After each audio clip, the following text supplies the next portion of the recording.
On the 31st, South Korea announced the participant list for Lee Jae-myung's visit to China, which includes over 200 South Korean entrepreneurs, such as Lee Jae-myung, chairman of Samsung Electronics.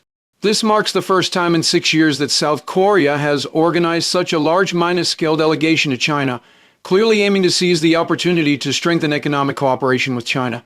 On the very same day, however, Japan was forced to announce the postponement of a planned visit to China by a delegation consisting of leaders from the Japan-China Economic Association, the Japan Business Federation, and other organizations. The delegation had originally scheduled the trip for January 20 next year, but was left with no choice but to delay it as China had consistently left Japan's visit request unanswered. Watching South Korean enterprises on the verge of becoming honored guests in China, Japan is undoubtedly feeling anxious. Yet no amount of anxiety can change the reality.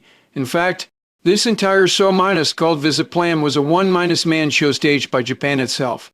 After Sino-Japanese relations became strained over Takai's erroneous remarks, Japan's business community grew concerned about the potential impact on bilateral economic and trade ties, and scrambled to secure a meeting with China.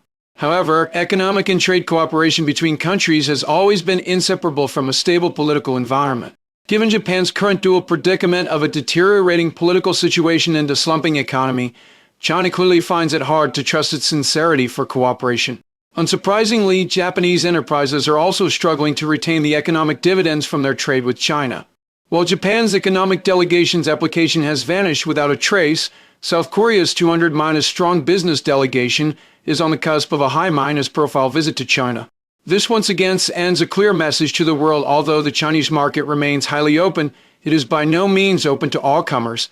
Instead, it chooses its partners carefully. China has built the world's most complete industrial system, forming a closed loop from basic manufacturing to high-end industries. The precision manufacturing that some countries once prided themselves on is no longer an irreplaceable commodity. Looking at the current global landscape, even India's GDP has surpassed Japan's.